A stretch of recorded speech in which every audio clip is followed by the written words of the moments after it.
안녕하세요. 안녕하세요. 찾아가는 변호사들의 신용진. 유한. 김수연 변호사입니다.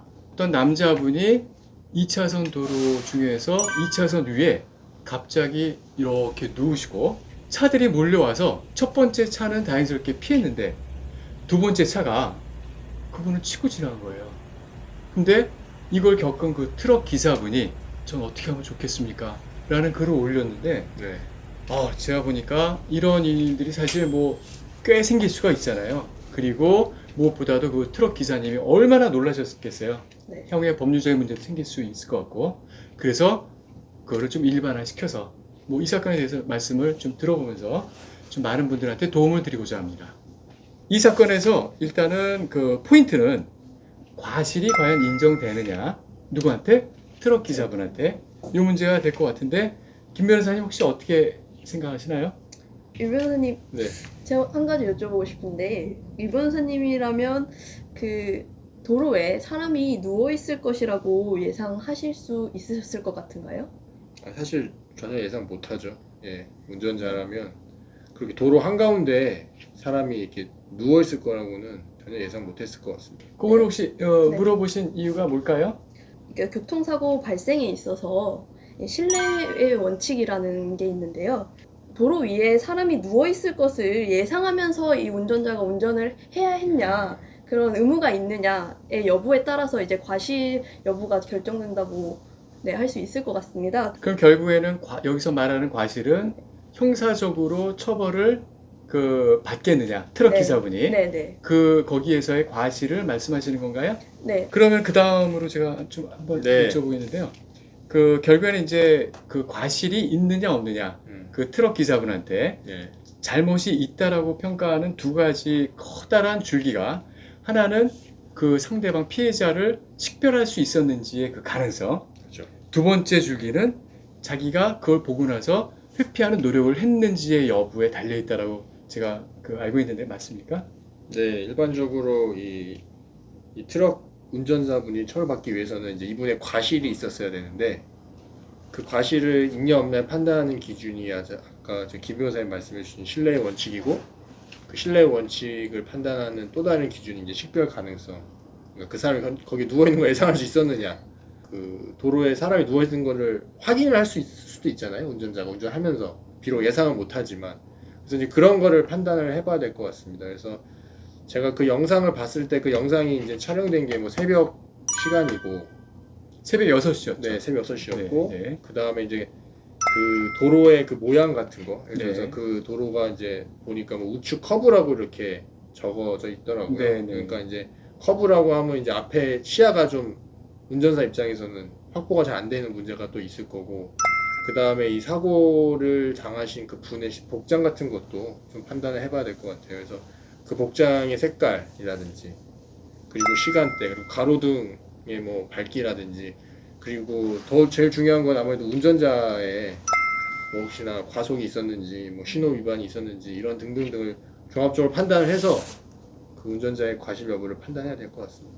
그럼 종합하면은 시간대가 새벽 6시였기 때문에 일출 전이잖아요. 그죠? 그러니까 아무래도 좀 깜깜하다라고 말씀하신 것 같고, 이 사건의 경우에 네네. 복장 색깔도 이분이 도로에 누우신 분이 좀 약간 검은색인가요? 네. 혼색인가요? 상당히 검은 네, 약간 좀 어두운 비슷한 계열. 우리랑 네네네. 비슷한 옷을 네. 입으셨던 것 같고, 그다음에 가로등이 좀 약간 밝은 것 같았는데 네. 그거는 또 트럭 기사한테 불리하게 작용할 수도 있다는 그렇죠. 말씀이신 것 네. 같고요. 도로에 뭐 경사가 있었다든지 아니면 뭐 그 우로 굽어지는 커브길이었다. 네. 이런 것들은 쉽게 얘기해서 트럭 기사한테 유리하게 작용한다는 말씀이신 거 맞죠? 네네, 그렇습니다. 그런 의미군요. 좋습니다. 근데 아까 그 커뮤니티에 댓글에 보면 이런 내용이 또 있어요. 식별을 했다라고 하더라도 과연 이 트럭 운전수가 그 사고를 피하려고 노력을 했느냐라는 면과 관련해서 어떤 그 댓글을 다신 분은 이렇게 말씀하시더라고요. 아니, 본인이 2, 3m 전에 갑자기 핸들을 꺾었다고 했고 충분히 2, 3m 전이면 1차선으로 변경할 수도 있었는데 왜 굳이 트럭 가운데로 해서 통과했느냐라고 또 약간 좀 거기에 대해서 그 의심을 표하는 분이 계세요. 거기에 대해서 어떻게 생각하세요?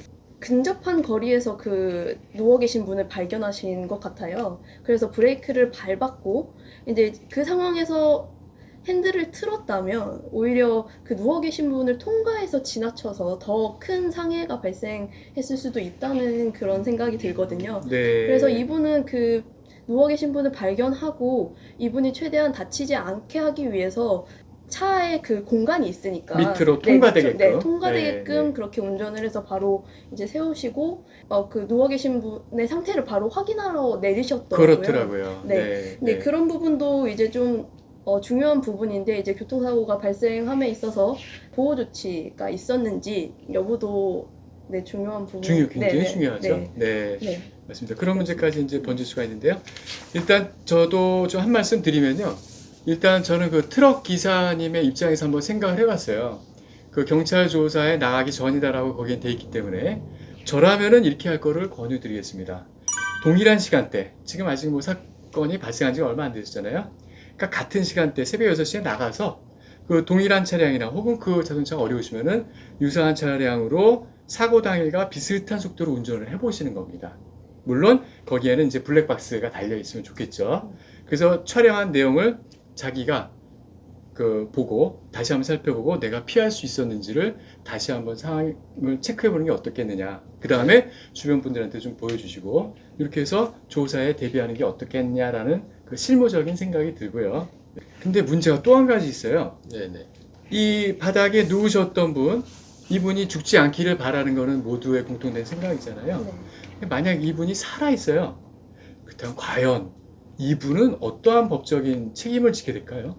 일단 기본적으로 도로교통법상에는 이제 교통에 방해되는 방법으로 눕거나 앉거나 그 서 있는 행위를 금지하고 있습니다. 그렇기 때문에 이 누워 계신 분 같은 경우에는 도로교통법에 위반돼서 처벌을 받으실 수 있을 것 같고요. 20만 원 이하의 벌금이나 구류 그런 부분에 있어서는 사실상 입법론적으로 그 방해될 물건을 함부로 도로에 놨을 경우에와 유사하게 해서 네, 마찬가지로 자신이 이제 누워 있으면서 그 도로에 방해가 됐기 때문에 좀 더 강력하게 처벌을 해야 될 필요가 있지 않나.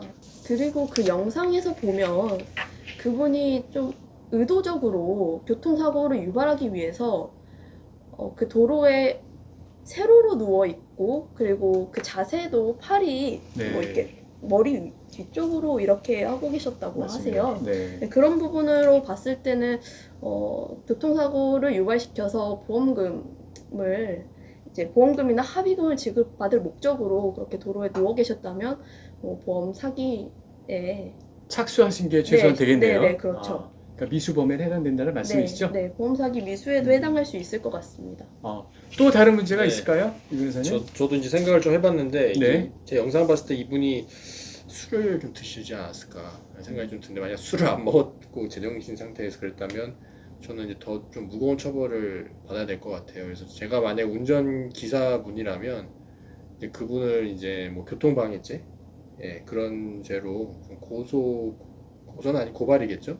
고발을 해가지고 그분에게도 좀 페널티를 줘야 되지 않을까. 네, 왜냐하면 사실 그런 상황을 유발했던 것 자체는 굉장히 위험한 행동이거든요. 그리고 그런 위험한 행동을 엄청 위험하죠. 네. 그런 걸 또 교통 방해의 하나의 행위라고 저는 판단이 되더라고요. 민사적으로는 혹시 책임을 물을 만한 그 소지가 있을까요? 제 생각에는 이제 글을 쓰신 분이 운전 기사분인데 그분이 굉장히 근심이 굉장히 크신 것 같더라고요. 그러신 것 같아요. 그러니까 그런 걸 보면 정신적인 위자료 정도 받을 수 있을 것 같은 생각이 충분히 듭니다. 왜냐하면 이러한 네. 사건을 자신의 실수가 아니라 그냥 그런 무모한 행동으로 인해서 유발된 사고이기 때문에 그런 사정을 잘 감안해서 얘기한다면 민사상 손해배상 청구 정도 위자료 청구는 가능할 걸로 보입니다. 그러겠네요. 네. 그럼 이제 종합하면요. 그 트럭 기사분 같은 경우에는 무죄의 가능성이 매우 높다. 이렇게 결론을 낼 수가 있겠네요. 네. 저 거기서 비슷하신가요? 제가 거기서 한 가지 말씀드리고 싶은 거는 네, 이제 네. 가장 이제 이게 과실 여부를 판단하는 데서 제일 중요한 거는 제 생각에는 그 운전자분의 그 저기 속도인 것 같아요. 차량 속도. 그게 만약 과속이 됐다 그러면 그러네요. 그러면 제가 볼 때는 이게는 처벌 받을 가능성이 높고요. 네. 근데 단순히 이제 과속했다는 것만으로도 이게 어느 정도 과속을 했는지 그런 걸 좀 잘 한번 그 블랙박스를 통해서 그 당시에 영상을 통해서 그 시속이 얼마였는지를 좀 잘 입증을 하셔야 될 것 같아요. 그래야지 무죄를 받으실 가능성이 있을 것 같습니다. 그러시네요. 네, 그 다시 또 그 종합하면은 결국에는 무죄의 가능성이 커 보이지만 네, 네, 그 당시 과속을 했는지 여부도 한번 살펴보셔야 네, 되겠다 네, 이런 네. 말씀이시죠. 네. 그 다음에 상대방에 대해서는 그 형사상 고소 고발을 하실 수 있다. 아까 말씀하셨던 도로교통법 위반이나 보험 사기의 네. 그 착수 미수범이죠. 그다음에 교통방해죄, 기수범 이런 것들로 고소 고발을 할 수 있고 또 민사적으로 손해배상 책임도 그 청구할 수 있다. 네, 그죠. 그렇게 결론이 되는 거네요. 네, 네. 알겠습니다. 오늘 그 짧지만은 그 두 분 같이 모시고 네. 이렇게 여러 가지 그 지식들을 좀 모아 보니까 좋습니다. 우리 그 시청자 여러분들께 많은 도움이 됐으면 좋겠습니다. 궁금하신 점은 댓글로 남겨주십시오. 저희가 성실하게 답변을 드리도록 하겠습니다. 감사합니다. 감사합니다.